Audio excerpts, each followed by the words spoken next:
Bem-vindas todas. Essa é nossa aula avulsa de outubro sobre o livro On the Road, a liberdade de dizer não. E essa aula tem tudo a ver, ela está ligada com a prisão liberdade, que é o tema desse mês do curso das prisões.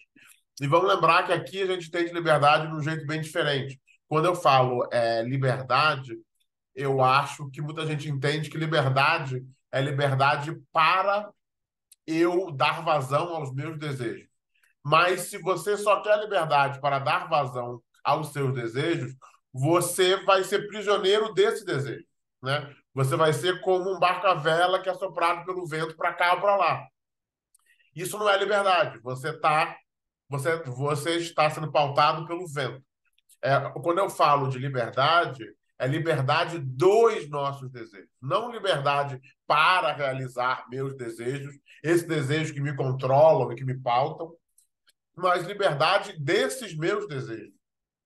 Liberdade para eu poder decidir o que eu quero fazer, ao invés de ser só um escravo do que eu quero, do que eu desejo. Até porque, como a gente sabe, o que a gente quer e o que a gente deseja é muito fácil de ser manipulado. Se não fosse, não tinha publicidade, né? A gente anda pela rua e de repente está com vontade de comer pizza. Foi do nada? Não, porque tem 20 outdoors de Pizza Hut, de Domino's, por tudo quanto é lado. Então é muito interessante. Então eu vou falar de um livro chamado On the Road, de um autor chamado Jack Kerouac. E esse livro é muito interessante porque ele é muito deslido. Esse livro foi publicado em 1957 e ele se tornou um símbolo. Assim como o Fitzgerald virou o símbolo da geração perdida, da década de 20, dos anos frenéticos e não sei o quê, o Fitzgerald, o Gatsby, o Suave à Noite, toda a obra do Fitzgerald e também do Hemingway viraram símbolos dessa geração, meio que chegou à maioridade logo depois da Segunda Guerra Mundial. Essa geração, a geração perdida. Em inglês é os Roaring Twenties. Do mesmo jeito, o Kerouac virou o representante de uma geração, que hoje a gente chama de geração Beat, do Allen Ginsberg, do William Burroughs, essa geração meio que perdida, desanimada, um pouco budista, muito móvel. Essa geração é do pós-guerra americano, né? O Kerouac, ele nasceu na década de 20, então ele tinha 20 anos na década de 40. Ele vira gente na década de 40, nessa virada dos 40 para os 50, aliás, quando é ambientado o livro. Esse livro é ambientado em 49, bem especificamente. Então tipo assim, essa época, essa virada dos 40 para os 50, era a época da geração beat, que é uma coisa meio de contracultura, de experimentar drogas, de viver a estrada, por aí vai. E, obviamente, né, era uma coisa de jovem, e os velhos achavam um absurdo. Então, tipo assim, é muito engraçado, porque quando sai esse livro do Kerouac, ele é imediatamente saudado pelos jovens como o manifesto dessa geração beat. Olha, é isso aí, a vida é isso que a gente está tentando falar. Então, os velhos se empolgaram, desculpa, os jovens se empolgaram, os jovens tomaram esse livro para si como um manifesto deles, e os velhos acharam horrível, acharam imoral, acharam que era uma celebração das drogas, uma celebração do abandono, uma celebração da putaria. E olha que o editor, ele cortou todos os trechos gays. Então tinha vários trechos gays. É, é um livro que celebra as drogas e promiscuidade, mas pelo menos é só promiscuidade hétero, pelo amor de Deus. Mas, enfim. Então, é um livro que virou um grande clássico da literatura americana, porque ele simboliza uma geração. E qual é a história do livro? O livro é narrado por um cara chamado Saul Paradise, que é o alter ego do autor Jack Kerouac, e ele é um escritor jovem em Nova York. E ele conhece esse cara, que é o Jim Moriarty, que é um espírito livre, que é o espírito do Oeste. E o Jim Moriarty quer sair pelos Estados Unidos, dirigindo, vendo, vivendo a vida na sua plenitude, e por aí vai. E o Saul Paradise vai com ele. E é bem interessante porque, tipo assim, eu estou lendo agora o Don Quixote para a aula da Grande Conversa Espanhola, e assim como o Don Quixote tem três saídas, né? O Don Quixote sai de casa três vezes, e o livro é dividido nessas as três saídas de Don Quixote. O Sal Paradise e o Jim Moriarty saem de casa quatro vezes. Eles têm quatro aventuras na estrada. Eles saem, vão, rodam, rodam, rodam, e aí voltam, e aí termina. Aí depois vão, saem de novo, rodam, depois voltam e terminam. E, de fato, veja, por que é que o livro é legal? O livro, de fato, é uma celebração da estrada, da liberdade. Ele é muito belo, a linguagem é interessante. O Kerouac, ele inventou uma coisa chamada linguagem espontânea, literatura espontânea. Ele achava que não tinha que parar para pensar, que a literatura tinha que ter um fluxo contínuo. Então, por exemplo, ele fez uma coisa muito interessante com o manuscrito. Ele escreveu esse livro na virada dos anos 40 para os 50. E naquela época, só o que você tinha era máquina de escrever manual. Você não tinha nem máquina de escrever elétrica ainda. Então você escrevia e tinha que tirar o papel e colocar uma nova folha de papel. E o Kerouac achava que esse simples ato de trocar a folha de papel, gente, olha, isso demora 10 segundos, tá? Demora 10 segundos. Você está escrevendo, a folha, na medida que você escreve, a folha já vai saindo. Quando você chega na última linha, a folha praticamente já está fora da máquina. Então, tipo assim, tudo que você tem que fazer é dar um puxãozinho desse aqui, aí você pega um outro papel aqui, bota aqui e pronto. E você continua a digitar. Então, é tipo, cada 10 segundos talvez não, porque você tem que encaixar o papel. Mas 20 segundos, é isso. Demora 20 segundos para trocar o papel de uma máquina de escrever. Especialmente se você é experiente, tá quente e tá fazendo isso o dia todo. Mas para o Kerouac, esses 20 segundos era tempo demais. Ele achava que nesses 20 segundos ele perdia a empolgação, ele perdia o tempo, ele perdia o clima. Então ele teve um trabalho absurdo. Ele fez um mega rolo de papel. Ele colou uma página na outra, fez um mega rolo de papel contínuo e ele digitou nesse rolo para ele não ter que trocar o papel da máquina. Então é isso, ele saiu digitando e ele digitou o livro inteiro muito rápido, acho que foi 2 semanas, 3 semanas. Mas é isso. Então ele fez esse rolo. E esse rolo existe. É maravilhoso, porque esse rolo, de fato, obviamente que hoje, que o livro é um sucesso, esse rolo é uma peça de museu. E também é muito interessante, porque no livro original que ele escreveu, ele conta, basicamente, é tudo verdade. É bem interessante, porque ele tentou muito escrever o livro dele sobre a estrada, sobre, sobre essa geração beat e sua empolgação pela estrada.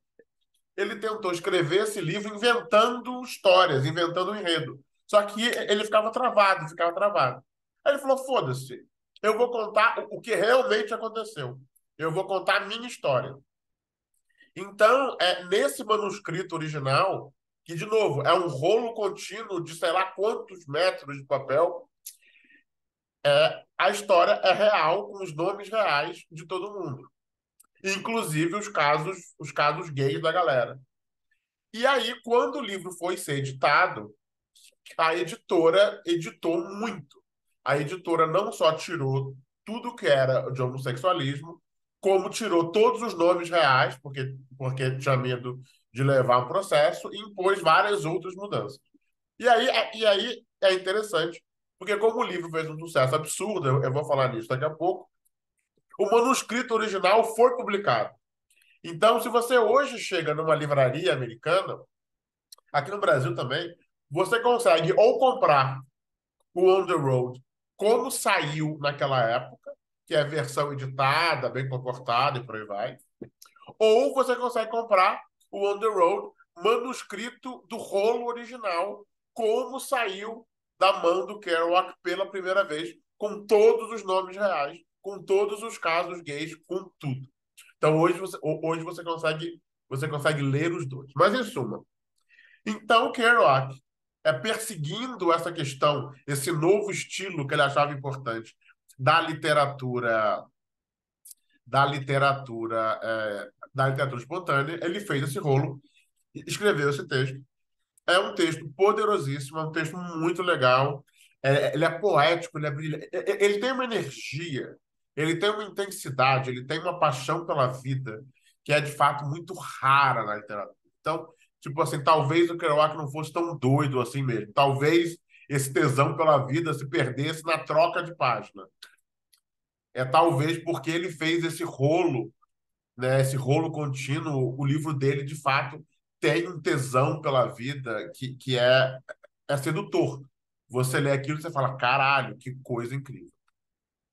Aí eu vou contar uma outra história que eu acho interessante, é que tinha um editor da, da Viking, que é essa das maiores editoras norte-americanas, que adorava o Kerouac e que ficou lá dentro tentando vender o Kerouac loucamente.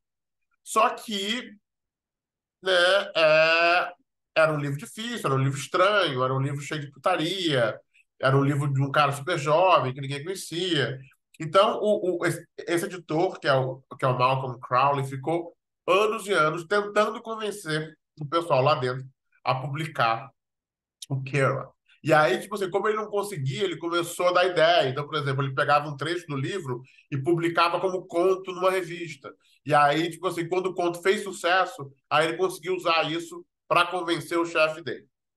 Só que o, o Crowley, ele adorava o livro, achava o livro forte, potente, mas ele era um editor profissional. Ele sabia que aquele livro precisava ser fortemente editado.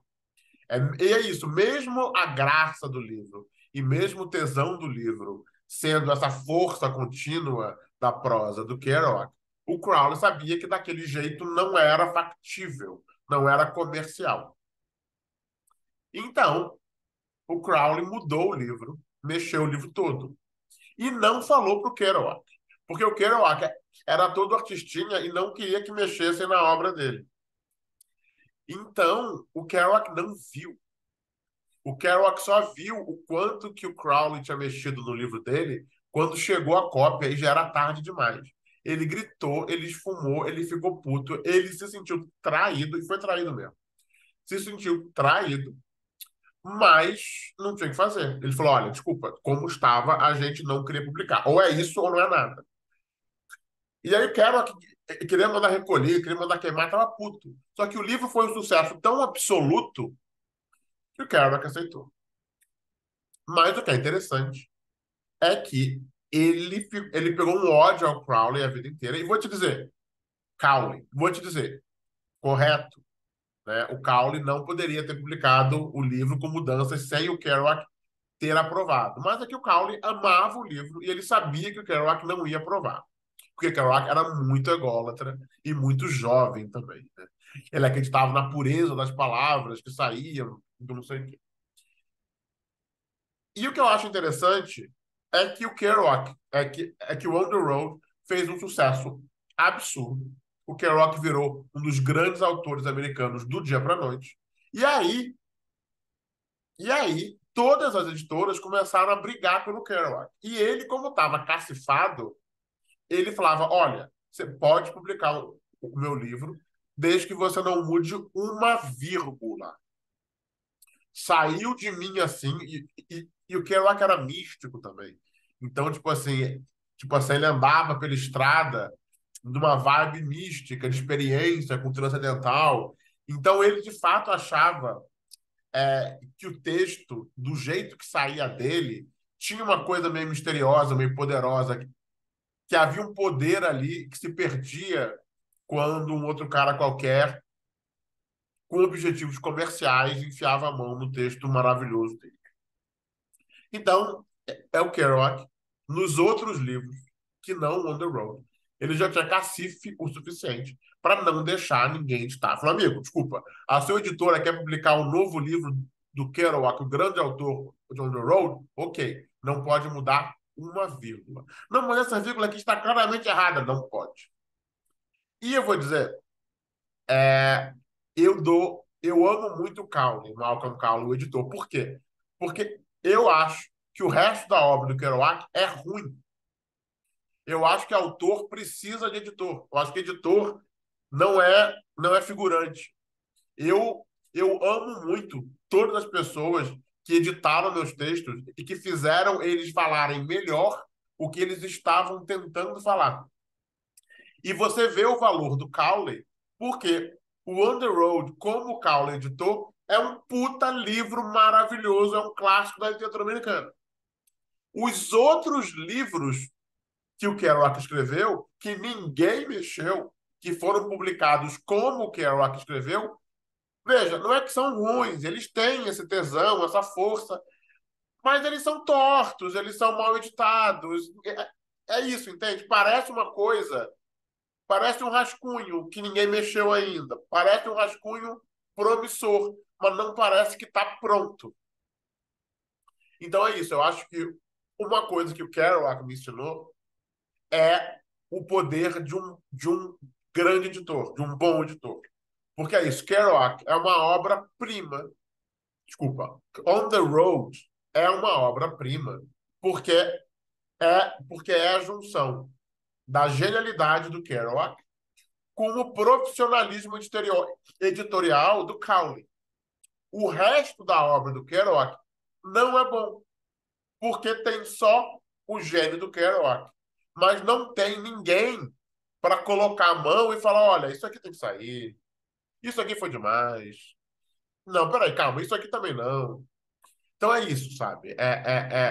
O Kerouac realmente me mostrou o poder de uma boa edição. Maravilha. Então, era isso que eu queria falar de modo geral sobre o On the Road. É, Deixa eu ver agora aqui o meu roteirinho. Então, o que é. Então, o livro é narrado por esse Saul Paradise, mas o personagem principal é esse cara, Jim Moriarty, que era um amigo real do Kerouac, que era uma figura sobre-humana, carismática, maravilhosa, mas também era um vampiro de pessoas, sabe? Aquela pessoa que você se sente atraído porque ele tem um tesão pela vida tão grande, mas quando você olha de perto, ele tá na verdade usando todo mundo. Mas é isso. Esse cara era fascinante, todo mundo amava ele. E o personagem que o Kerouac escreve baseado nele também é fascinante e também é um dos grandes personagens da literatura americana. E a história dessas idas e vindas até o final. Veja, o que é que eu vou propor aqui para você?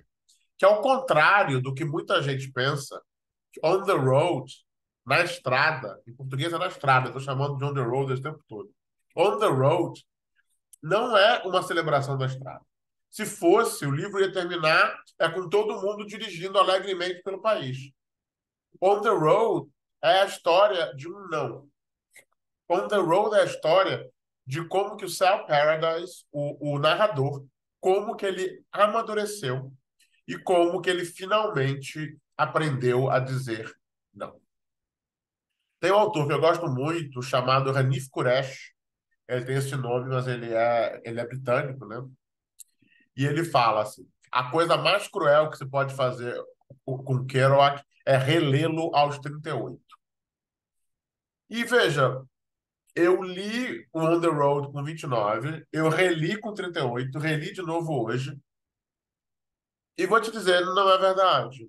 Eu acho que quando eu li o Kerouac com 29 a primeira vez, eu de fato achei que era um livro sobre a estrada, e eu fiquei empolgado.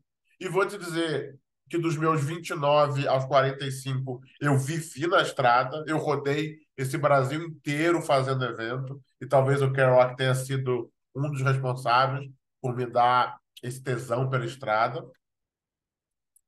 Então é isso.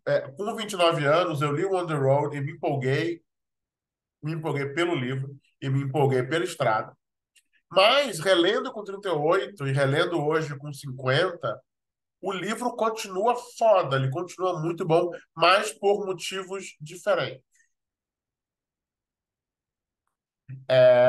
Veja, quando a gente tem 18 anos, a gente não sabe fazer nada direito.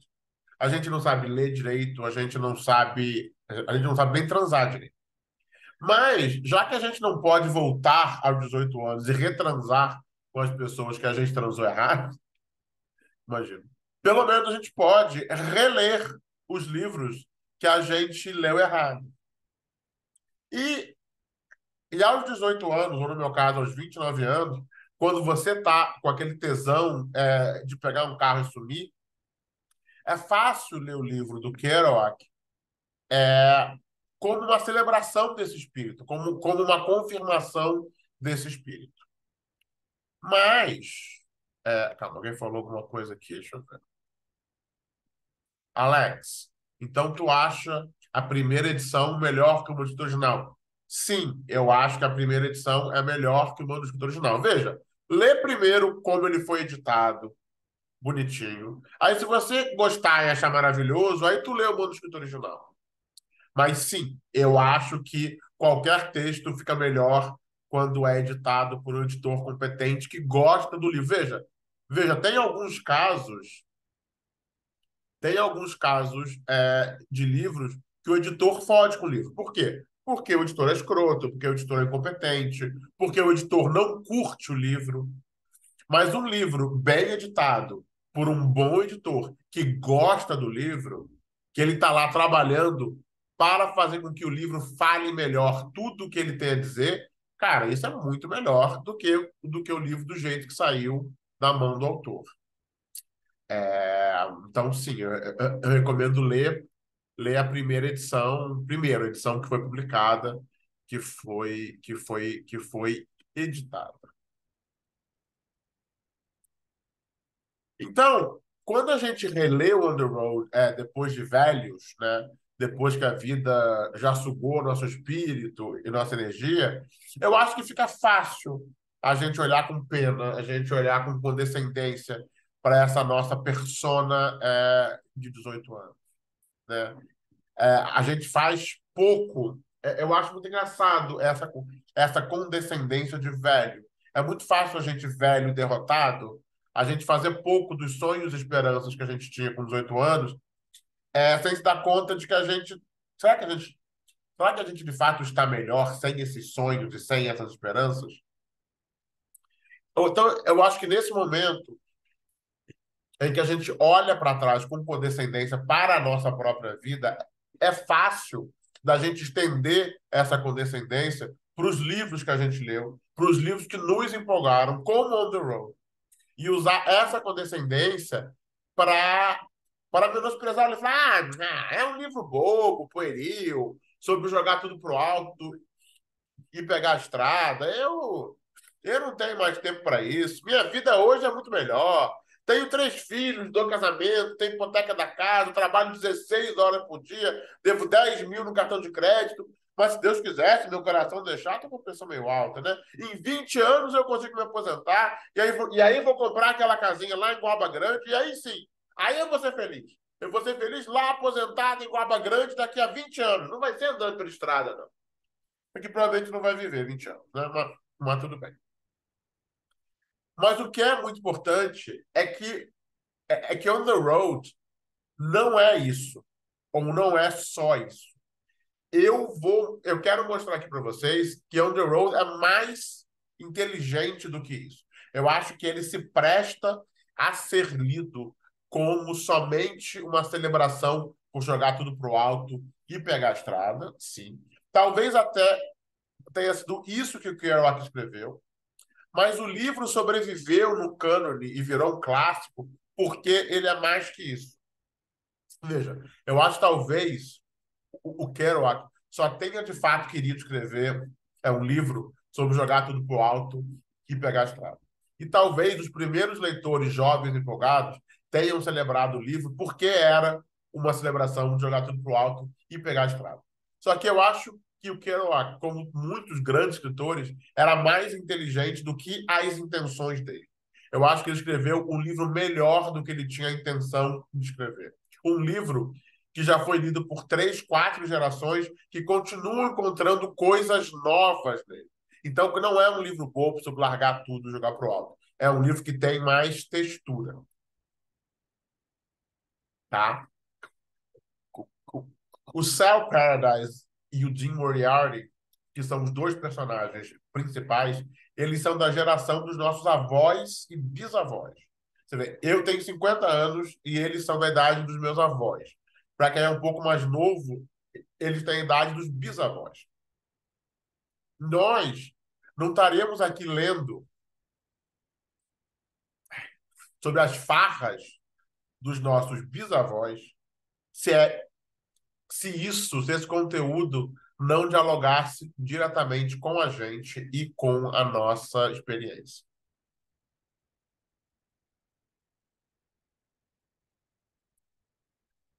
Ah, eu acho que se o Kerouac tivesse sido bem sucedido na sua intenção de fazer um livro que celebrasse a estrada, provavelmente o livro teria feito sucesso na época, mas teria sido esquecido. E a gente não estaria falando dele hoje. Mas On the Road é um grande livro. E todo grande livro é mais inteligente do que seu autor. Toda grande obra contém em si mesma o seu próprio contradiscurso. Toda grande narrativa sempre se constrói em torno de uma falha estrutural que ameaça lhe demolir, mas não lhe quebra. Vocês entendem? Eu acho que essa é uma teoria bem minha, tá? Que todo grande livro ele tem uma falha absurda no meio dele. Essa falha, essa falha está sempre prestes a quebrar o livro, a destruir o livro, mas nunca consegue realmente. E a tensão do livro é alimentada por essa falha. Essa falha, ela energiza o livro. Essa falha é uma tensão que atrai nós, leitores, que nos faz voltar ao livro sempre renovados, que nos faz ler, reler, que nos faz emprestar, resenhar, que nos faz recomendar aos filhos, aos alunos, que nos faz ler e reler, como se a gente quisesse ver. Bom, quando eu li esse livro com 20 anos, ele estava quase se desfazendo sob o peso das suas próprias contradições. Será que agora ele se desfez? Mas não. Muitas vezes, quase sempre, são essas falhas que dão textura, que dão complexidade aos livros e que fazem com que eles fiquem melhores a cada releitura, né? Esse é o ciclo de vida de uma obra. É assim que uma obra vira clássica e vira canônica. Não adianta ela só falar com a sua... O que mais tem no mundo são livros que são publicados. Eles falam muito fortemente com aquela geração que recebe o livro. Então, tipo assim, aquela geração ama o livro, só que o livro some porque ele não conversa com a geração seguinte, nem com a geração seguinte. Então, fica sendo um livro que foi o grande clássico daquela geração. E, tipo assim, aquelas pessoas vão sempre lembrar desse livro enquanto elas viverem. Mas quando elas emprestam esse livro para os seus filhos ou para os seus netos, elas já não veem nada demais. Elas já não conseguem entender por que aquele livro é tão legal. E o livro some, o livro não é canonizado. É, On the Road foi canonizado e é falado e lido e relido até hoje, justamente porque ele consegue, como todo clássico canônico, estabelecer um novo diálogo com cada nova geração que vai surgir. Então, deixa eu ver também aqui falando uma coisa. Então, por um lado, o On the Road é a história do Sal Paradise, que é um escritor certinho de Nova York, que encontra o malucão de Moriarty e sai loucamente pelas estradas da América do Norte, pelos Estados Unidos, pelo Canadá, bebendo, usando droga, transando, tudo. Então, sim, é uma celebração da estrada, é um elogio à liberdade, é um chamado para que todos saiam de casa e sumam por aí. Sim, Mas, por outro lado, On the Road também é a exposição progressiva, sistemática e deliberada desse exato contra-discurso. Também é um livro contra a estrada.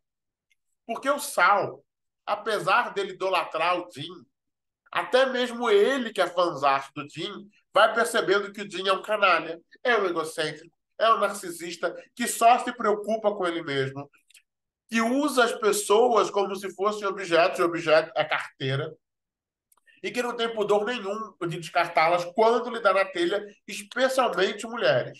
É isso. Ele transa com homens e tira dinheiro de homens, ele transa com mulheres e larga elas pelo caminho. Ao longo do livro, não só o narrador, mas várias pessoas são atraídas por essa energia, por essa força vital do Moriarty, até elas perceberem que essa força vital está sendo sugada delas mesmas, né? Como um vampiro, o Jim se alimenta dos seus fãs. Ele suga até o caroço e cospe fora. Ele parece uma fonte inesgotável de energia, mas é a energia que ele está sugando das pessoas que estão à volta dele, adorando ele.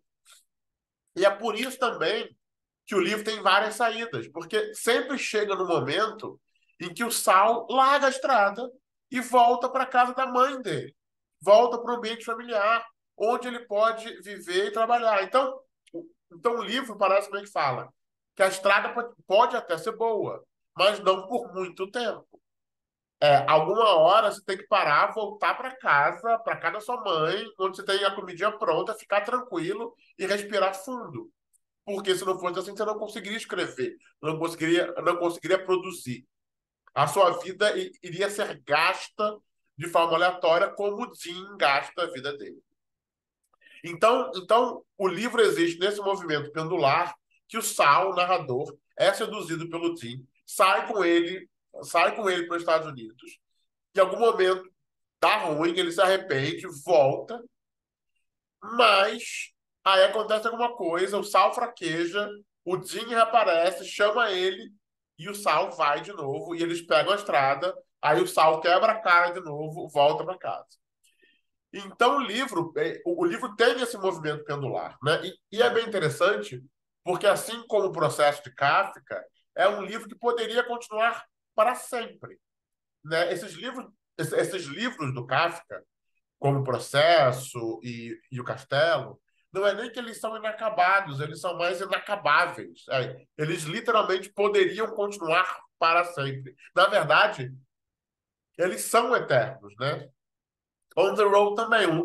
O On the Road, ele poderia continuar ad eterno nesse movimento pendular do Sal, voltando para casa, fraquejando, seguindo o Jim, dando ruim, voltando para casa, sendo seduzido, pegando estrada, indo e vindo, indo e vindo. E como que o livro termina? O livro termina quando o Sal supera o Jim. E isso é bem interessante.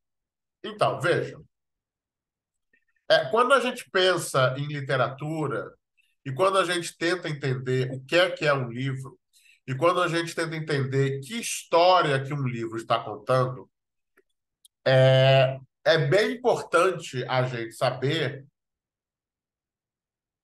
quer dizer, peraí, para a gente saber que história o livro está contando, a gente tem que saber, a gente tem que observar onde ele começa e onde ele termina. O que eu estou falando parece óbvio, mas o que eu quero chamar a atenção é o seguinte: muitas vezes a gente acha que um livro é sobre uma coisa, mas na verdade ele é sobre outra. É muito importante reparar onde as narrativas começam e onde elas terminam, onde que o autor escolheu começar e onde que o autor escolheu terminar, porque são essas balizas que nos revelam qual era a história que estava sendo contada, algo que nem sempre é óbvio. Tá? Eu vou te dar só um exemplo. Senhor dos Anéis. E eu estou falando do livro, não do filme. Né? Quando os hobbits jogam o anel no vulcão e o Sauron morre, a história ainda continua por 6 capítulos. E veja, seria um final natural. seria um final natural, né? É a história de como os hobbits foram destruir, foram destruir o anel e derrotar o Sauron. Quando eles destroem o anel e derrotam o Sauron, acaba a história. Por que que a história continua por mais 6 capítulos? É porque o Tolkien era um mau escritor? Era que o Tolkien não sabia terminar o livro? Era porque o Tolkien ficou enrolando, enrolando? Não. A gente precisa, parte da crítica literária é você meio que confiar no livro. Não. Se o livro não acabou aqui e o livro foi indo até aqui, é porque a história que o livro estava se propondo a contar era até aqui. Se eu estou achando que o livro era a história de como os hobbits derrotaram o Sauron, eu que estou errado. Porque se o livro fosse a história de como os hobbits derrotaram o Sauron, ele teria acabado aqui. Mas ele continua até aqui. Qual é, então, a história do livro, né? Qual é a história que o livro está tentando contar? E é isso. Uma história que começa quando um casal se encontra e termina quando eles se separam é a história desse amor. Uma história que começa quando o personagem nasce e quando o personagem morre é a história de uma vida, né? Então veja, qual é a história de On the Road? On the Road começa com o Sal encontrando o Jim pela primeira vez. E termina quando o Jim vai para Nova York encontrar o Sal, chama ele de novo para a estrada, fala, vem, e o Sal, escaldado, fala, não, obrigado, estou com amigos, a gente tá indo fazer alguma coisa, a gente se vê. E acaba o livro. Entendeu? É isso. O livro é esse movimento pendular do Jim chamando o Sal e do Sal indo. Quando o Jim chama o Sal e o Sal fala não obrigado, acaba nesse momento. Pimba, é a última cena. E veja, em literatura tudo é contexto. Essa cena, ela poderia ser mostrada de mil maneiras. Ela poderia ser mostrada como a derrota do Sal. Ou tipo assim, olha como o Sal ficou careta. Olha como a vida derrotou o Sal. Olha como o bobão do Sal ficou para trás, enquanto o Jim ganhou o mundo e ele continua a pessoa maravilhosa e interessante que ele sempre foi. Mas não. A cena é escrita de modo que fica bem claro que o Jim está só.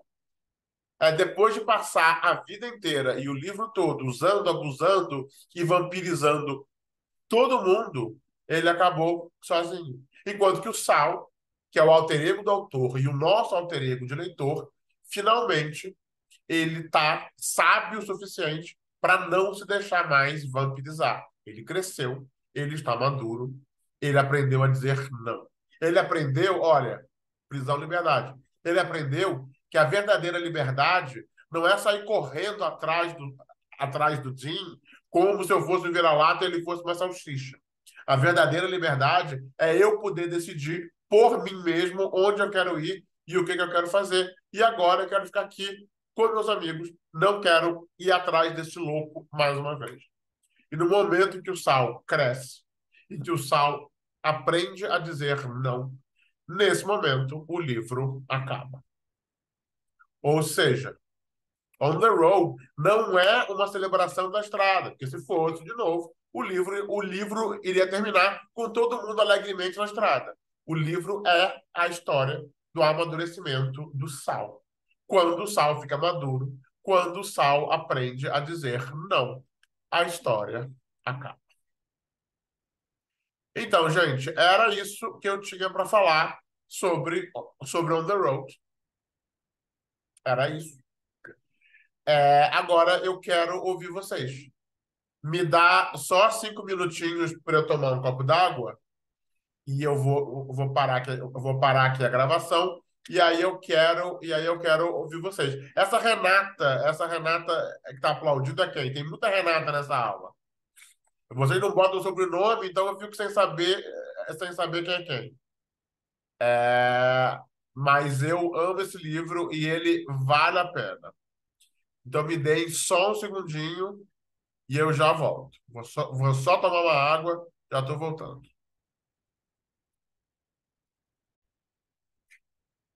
Então foi isso, muito boa conversa. Muito obrigado para quem veio aqui ao vivo, muito obrigado para quem está vendo no vídeo, na gravação. Eu amo esse livro, foi bom reler o livro, foi bom poder falar do livro com vocês. É muito legal. E só lembrando, esse livro se conecta com a prisão liberdade, justamente porque a prisão liberdade é uma tentativa de falar da liberdade de forma diferente. A gente sempre fala da liberdade como se ser livre fosse eu quero ser livre para realizar meus desejos. Mas ser livre para realizar meus desejos é eu ser escravo dos meus desejos. A verdadeira liberdade por trás da prisão-liberdade é liberdade dos meus desejos. É eu ser livre para não ser controlado pelos meus desejos. É eu querer fazer alguma coisa, e eu querer muito fazer alguma coisa, mas eu ter a liberdade de poder decidir que não, que eu acho que essa coisa não é razoável, não é certa, e não interessa o fato de eu ter vontade de fazer, como eu não sou escravo desse desejo, eu não vou fazer. Então, liberdade não para os meus desejos, mas liberdade dos meus desejos. E eu acho que esse livro ilustra isso muito, muito bem. Eu acho que muita gente lê esse livro como sendo uma celebração da liberdade para realizar os seus desejos, da liberdade para largar tudo, da liberdade para pegar a estrada. E eu acho que ele é uma celebração da liberdade madura de dizer não, da liberdade que o Sal conquista. Então, e o livro todo aponta para isso. É o livro todo é sobre esse progressivo amadurecimento do Sal em direção a uma verdadeira liberdade. Quando o Jim aparece querendo sugar ele mais uma vez, e ele, ao invés de ir como um cachorrinho, ele finalmente é livre o suficiente para dizer: não, cara, para dizer, eu tô bem aqui, eu tenho uma vida, tenho uma namorada, tá fazendo coisas, eu não vou largar tudo para te seguir só porque você está falando. Eu agora sou livre. Eu antes não era livre. Porque não pode ser livre quem anda o país inteiro seguindo um narcisista ególatra, só porque ele falou vem e eu vou. A liberdade é conseguir dizer não para esse babaca. Quando o Sal consegue essa liberdade, ele está livre e o livro acaba. Então eu super acho que o livro é sim uma celebração à liberdade, à verdadeira liberdade, que é essa liberdade que eu vou falar na prisão liberdade. Ok? Então é isso, gente. Muito, muito obrigado. Obrigado por estarem aqui. E essa foi a aula avulsa de outubro. Todo mês eu dou uma aula avulsa para as minhas mecenas. E eu agradeço muito, porque eu vivo exclusivamente da generosidade das minhas mecenas. Então, se esse vídeo foi importante para você, se essa aula abriu seus olhos, se essa aula te fez ver coisas que você não tinha visto antes, por favor, faça uma doação. Por favor, vá no meu Apoia-se, porque sem isso eu não tenho como viver, nem tenho como dar as próximas aulas. Tá ok? Muito, muito obrigado e até a próxima. Beijo, beijo.